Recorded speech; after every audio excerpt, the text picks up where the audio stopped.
In NBC's great parade of new shows.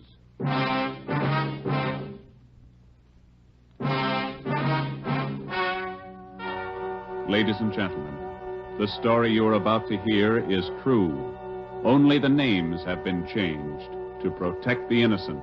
NBC brings you Dragnet.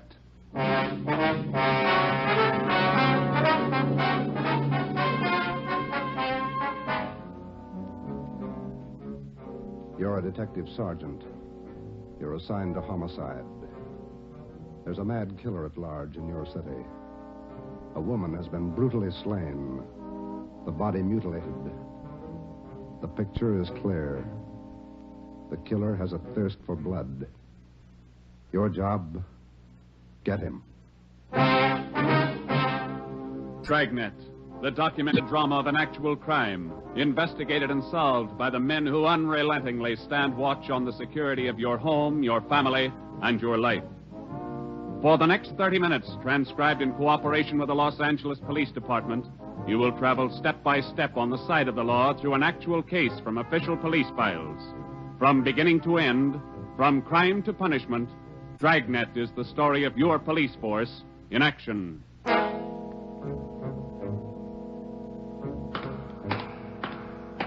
It was Wednesday, January 12th. It was raining in Los Angeles. We were working the night watch out of Homicide. My partner's Ben Romero. The boss is Ed Backstrand, chief of detectives. My name's Friday. I was on the way back from the morgue, and it was 11:23 p.m. when I got to room 42. Homicide. Hi, Joe. Chief wants to see you. He's in there with Romero. Thanks, Chandler. How's the wife? Fine. How about your mother? Better, thanks. Hi, Joe. Hi. Ronnie, sit down. Did they post the body yet? In the morning. Pretty messy. Strangled and mutilated. The guy's a maniac, Skipper. The body shows it. A murder like this, anybody's a suspect. The coroner looked at the body. He says the weapon was a long, sharp instrument. Found her in a hotel down on East 3rd Street. Manager's son discovered her about 7:30. You talked to him? It was too much for him. He passed out. Manager wasn't home. We'll check with him before midnight. Close to it now, Joe. We better get going. All right.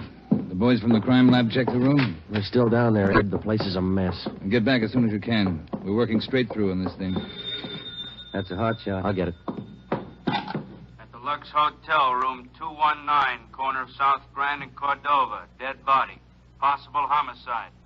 The Lux Hotel, room 219, corner of South Grand and Cordova. A dead... What is it, Friday? Lux Hotel, possible homicide. Busy night. Yeah. You coming, Ed? Right. Let's go.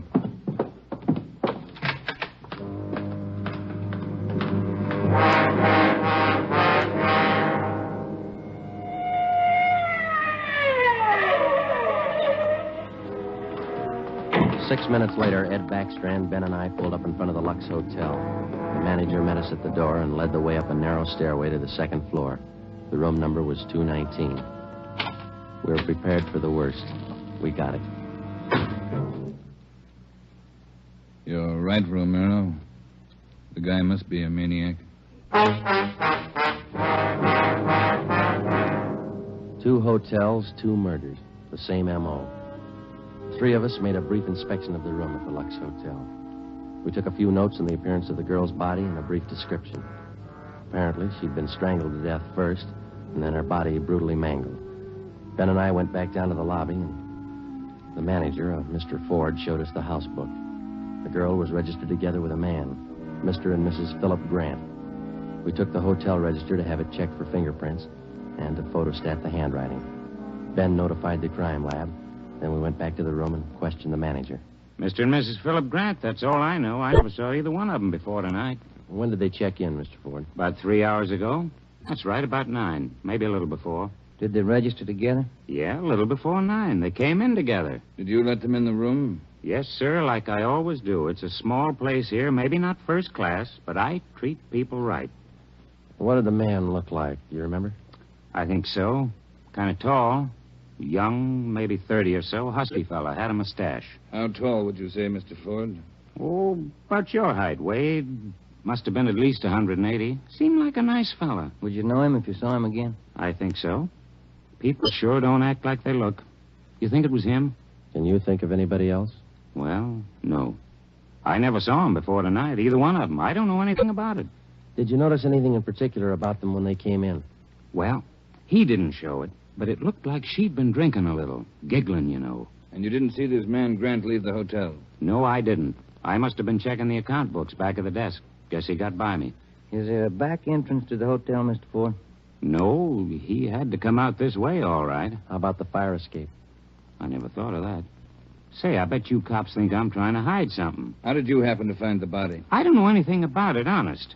I've been running the hotel for 10 years now. Everybody knows me around here. You can ask at the bank. All right, Mr. Ford.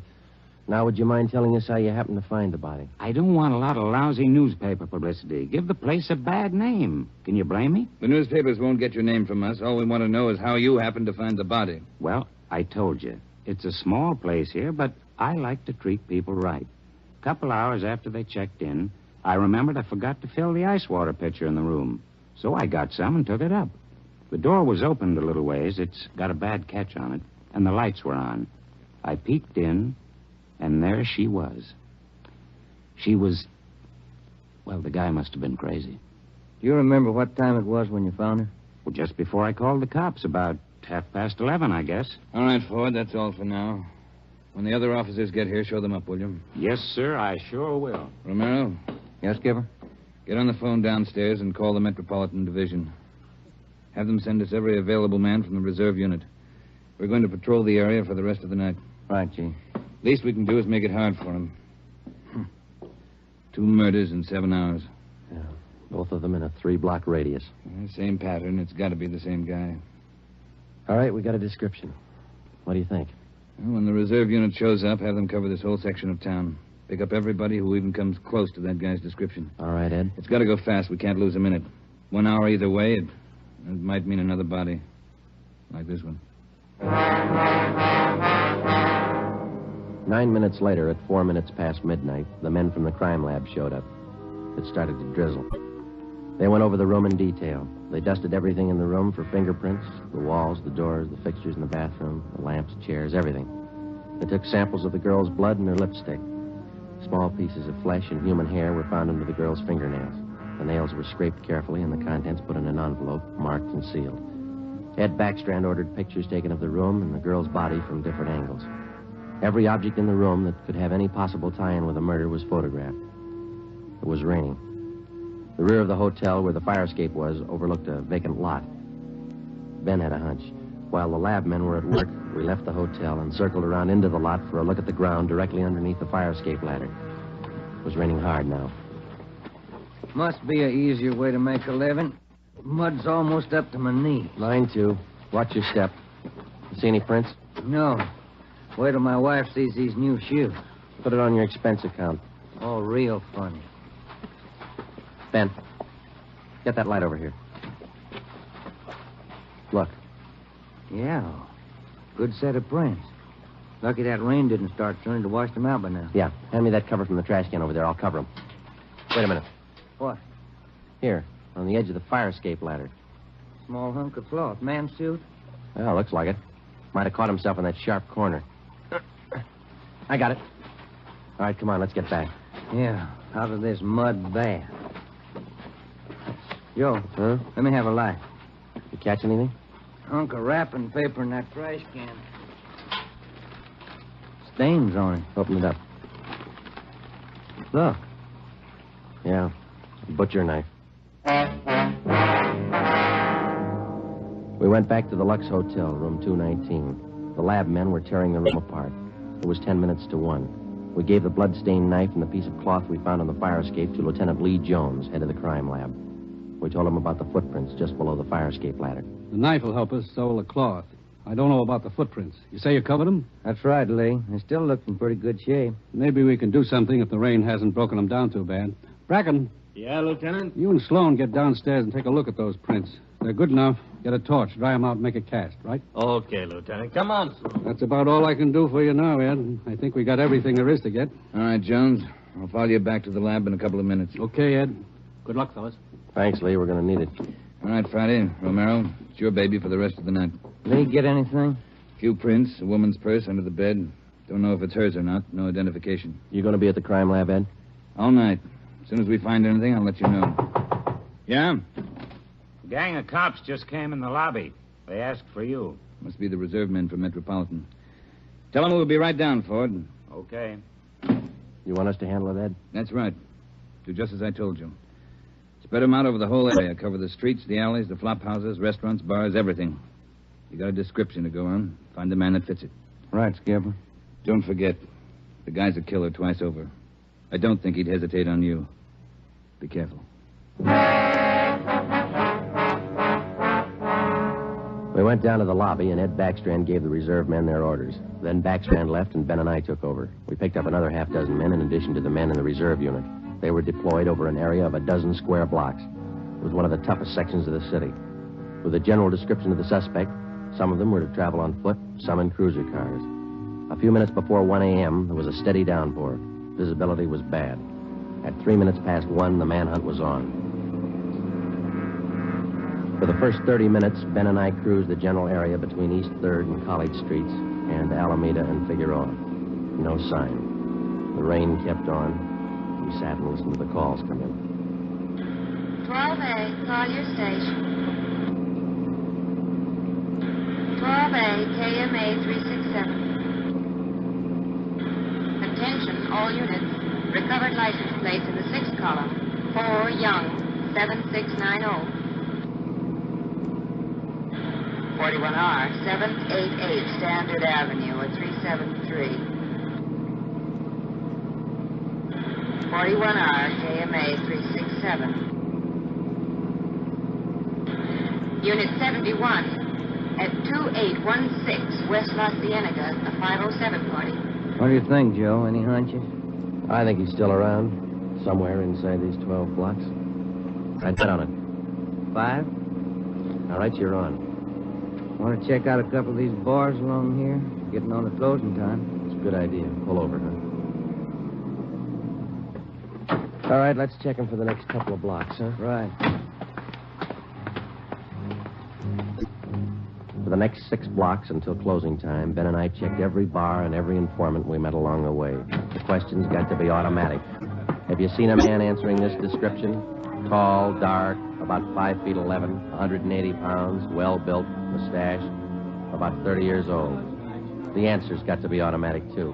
Sorry, officer, I haven't seen him. No, can't remember him. Try the place down the street. We kept on checking the bars until they closed for the night. Then we started on the all-night restaurants and coffee counters. We did plenty of legwork for the next hour. Not a trace. About 2:30, the rain let up a little, and then it started in heavy all over again.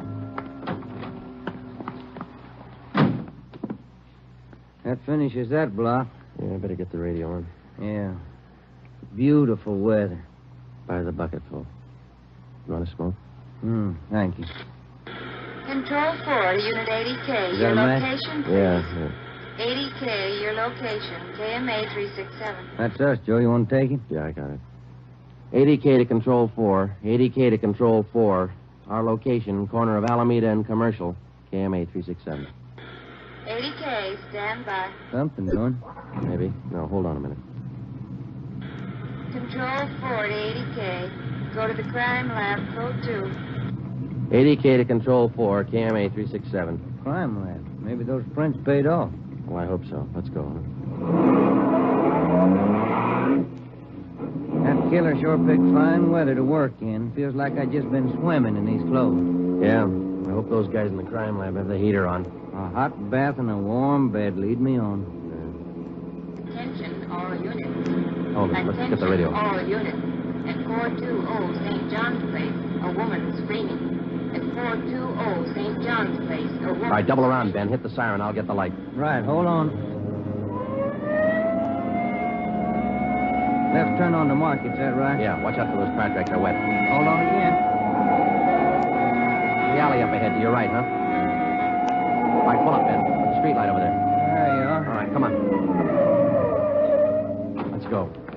Officer! Officer, over here! All right, what happened? Let's have it. This girl, Rita, she was coming home up the street. A man, he tried to grab her. He slashed her coat. Look at her. I saw him as he ran under the streetlight. Where'd he go? Down that way, down the alley, over that fence there. A big man. Davis, you there? Yeah, Joe. All right, Ben, go with Davis. Circle behind the alley. See what you can find. I'll call in. All right, come on, Dave. Yeah. Oh, but look at her face. What's wrong with her? Severe state of shock, it looks like. Get her in the house, huh? I'll call an ambulance. 80K to Control 4. 80K to Control 4. Control 4, go ahead. Direct all units in the vicinity to converge on area around St. John's Place from Jackson to Banning Street. A woman attacked by large man with knife. Suspect left seen on foot. Possibly still in area. Request ambulance. KMA 367. 80K, Roger, stand by. Attention, all units. Attention, all units. Converge on area around St. John's Place, Jackson to Banning Street. 80K reports woman attacked by large man with knife. Suspect left seen on foot. In 3 minutes, the area around St. John's Place was surrounded. For the next hour, the men combed the neighborhood back and forth. Every building, every storehouse in the 2 square blocks was searched from basement to attic. No trace. The girl, Rita, was hysterical. She could give us only a bare description of her attacker. At 3:45 a.m., a detail was assigned to patrol the area and the rest of the cars, and men were deployed again in the general area from Figueroa to Alameda Street and East 3rd to College Street. The manhunt went on. So did the rain. At 3:54, Ben and I checked in at the Old City Jail building, 2nd floor, the crime lab. Chief Ed Backstrand and Lee Jones were waiting for us. Heard about the call. How'd he get away? Not sure it was him, Skipper. How do you mean? Well, the girl wasn't hurt bad for one thing. No attempted strangling. For another thing, the guy stole her purse. That doesn't sound like the man we're after. Did you get a description from the girl? Didn't jibe too well, what she gave us. She was pretty hysterical. And you raked the neighborhood good? Every corner. Not a sign. You find anything? Yeah. Jones? Yeah, Ed. Fill them in, will you? Not one print on that knife you found, boys. Blood, but not a print. Your killer's crazy like a fox. And how about the scrapings from the girl's fingernails, Lee? Didn't help too much. Rarely do. Not enough to go on. Gotta have a fair-sized bit of flesh to run it for papal ridges. All we found under the girl's fingernails were small bits of skin. Yeah? She probably scratched the guy up some. Might have drawn blood.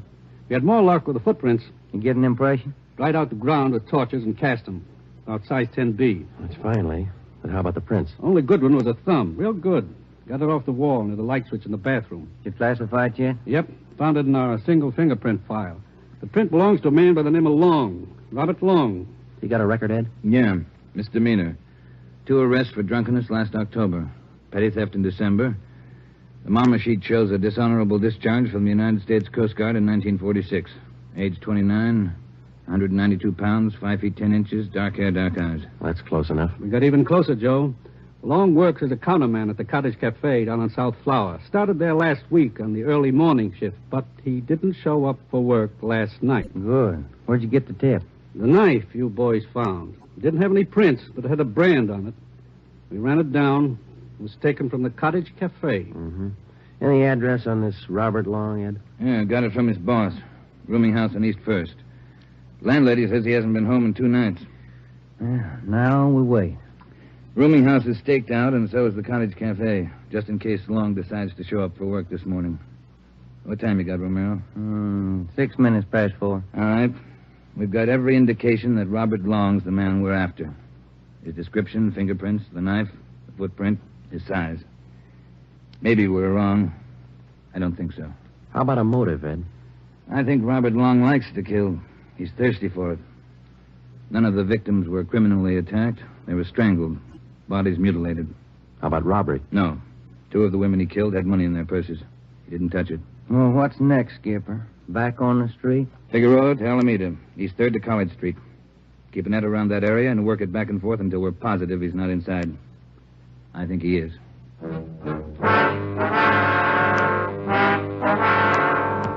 At 10 minutes past 4 a.m., Ed Backstrand, Ben, and I left the crime lab and drove to the surrounded area. It was still raining. We passed several patrolmen from the reserve unit making the rounds. They didn't look any more comfortable than we felt. At Broadway and Alpine Street, Ben and I got out and started patrolling on foot again. Backstrand followed in the car to maintain a radio check.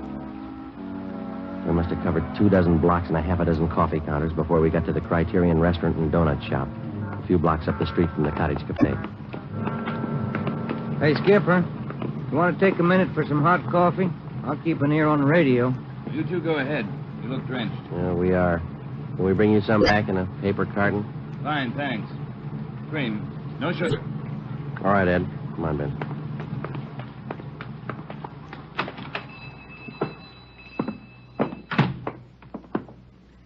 Place is empty. Yeah. Yes, sir, gentlemen. What'll it be? Hot coffee? Yeah, there's two of us here. Can you fix up one to go? Sure thing. Say, on that one to go, cream, no sugar. Right. Say, you fellas cops? Yeah, why? No offense, just wondering. Here you are. Thank you. Cop in uniform was around a couple hours ago. Wanted to know if I'd seen some guy he was looking for. Tall, about 190 pounds, mustache, about 30 years old. Yeah, that's the description he gave me. He was looking for the guy. So are we. Say, that's good. That other cop came in right at my busiest time, a little after 2 when the bars closed. You know, it gets pretty rushed, and I didn't have much time to think, so I just said no. Then after the cop left, I remembered. You saw a man answering that description tonight? Yeah. I would have told the cop, but I was rushed. You know how it is. No time to think, and then I remembered. Are you sure? Oh, I'm sure, all right. Whoever he is, he's a lady killer. What do you mean? No offense. There was a sharp-looking dame down the end of the counter, and this guy breezes in and picks her up. Talks to her about 20 minutes, buys her a cup of coffee, and they walk out together. Do you remember what she looked like? Oh, nice-looking dame. Not beautiful, you know, more on the cute side. Ben, you got that morgue shot? Oh, yeah. Here it is. Thanks. Here's a picture. This the girl? Let's see. Yeah, that's her. Who is she? I don't know, mister. Down at the morgue, they call her Jane Doe, number 7. Just by accident, we'd come across a concrete lead on the killer's method of operation. The picture we showed the man in the donut shop was a shot of the strangler's first victim the night before. Evidently, the killer would enter a bar, coffee shop, or restaurant, strike up a conversation with a woman, make friends with her, either buy her drinks or invite her to a bar in the neighborhood, and then the rest of the puzzle was still unsolved. We went back to the Cottage Cafe and checked with the men on stakeout. Not a sign of them, Chief. How are you men covering the place? Baxter up in front in the booth across from the cash register. Lyman's back with the dishwashers. I'm at the counter. When's Long due to report for work, Dave? At 5. About 20 minutes to go. You're lucky you're inside. It's wet out there. You're looking. All right, Davis. We'll be around about 5. Right, Chief.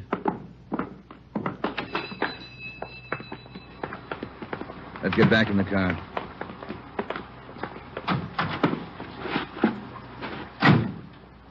Where to, Skipper? Cruise the next 2 blocks, but don't go too far. If Long shows up for work this morning, we want to be around. The next 10 minutes dragged by. The rain kept on. Backstrand chewed nervously on a cigar. At South Flower and First Street, the sewers were clogged with street refuse. The rain backed up and filled the intersection. A group of aircraft workers huddled together in a doorway on one corner, waiting for the bus. It was cold and damp. I opened one of the back windows in the car to get some fresh air in. Off in the distance and close by, we could hear the sounds of a big city waking up slow to a rainy January morning. It was 8 minutes to 5. Attention all units. Attention all units. At 780 East Main, a restaurant. Man answering description of murder suspect. All right, Romero, step on it. Right, Skipper. About 10 blocks away, Ed. Who's going to cover the men at the Cottage Cafe? If this is a blind lead, it won't take us long to find out. They can handle it alone if they have to. Hang on. Look out. We're skidding. That was a close one, Ben. Yeah. If this is the guy, I owe you $5, right? Yeah. Attention all units. Additional information on your call to 780 East Main. Officers in pursuit of suspect. Suspect is on foot. Step on it, Romero. Attention all 2 more units. blocks, Skipper. Watch it, Ben. Next one to the left. Got it. 780. That's the joint up ahead there. All right, watch your step and don't take chances. Don't play with it. Right. Here we go.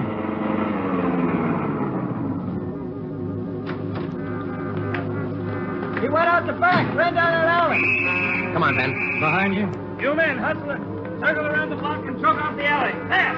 Emerson, Holmes, go in the right. All right, over the fence, Ben. Ben, look out, look out. You all right? It's not that good. Come on, Joe. All right. There he goes. Between the buildings. Stop or I'll shoot. The next house. He ducked into the basement. All right, cover me. Right. Come on, he broke through the garage doors. There's Davis. Dave, he slipped through. Get down to the next corner and ring the block. Yeah. Ben, did you follow him? Yeah, right on his tail, that warehouse, a couple of lots over. He went through the back. There it is, Joe. All right, don't go in blind. Watch out. All right, you haven't got a chance. Come out with your hands up. He's not stopping, Joe. All right, let's fan out. All right, Ben, cover me. I'm going for the door. All right, Ben, come on. You're clear. You spot him? There he is. Let's get him. Close. He's in a good spot. Let's move. He's up in the loft. Come on, let's head for the stairs. Will you? Easy. You spot him, Ben? No. Not a sign. Ben, look out. That packing tail. Kind of close, huh, Joe? Yeah. Let's get that punk now. Now, Joe, there's another one. All right, you. We got the warehouse surrounded. Come on down. All right, then we'll blast you out. Joe, he's dropping down the ladder. He's going for the front door. They're waiting for you with Tommy guns out there. They'll cut you down. Stop. Joe, he's got the door open. He's making a break for it. It's crazy. He's trying to shoot his way out.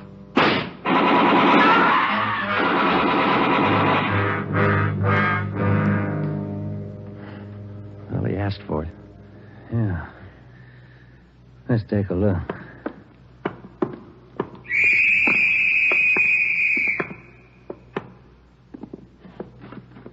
Messed up.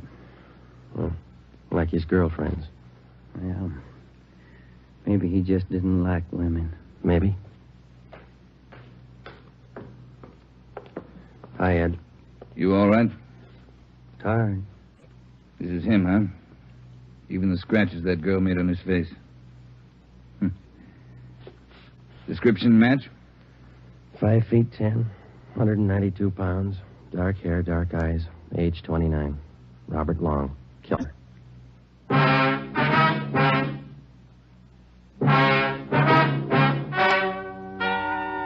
The story you have just heard is true. Only the names were changed to protect the innocent.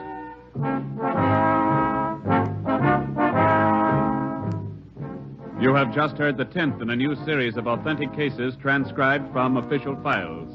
Technical advice for Dragnet is furnished by the Los Angeles Police Department. Tonight's program is dedicated to Detective Louis A. Abbott of the Chicago Police Department, who on the afternoon of March 3rd, 1947, gave his life so that yours might be more secure.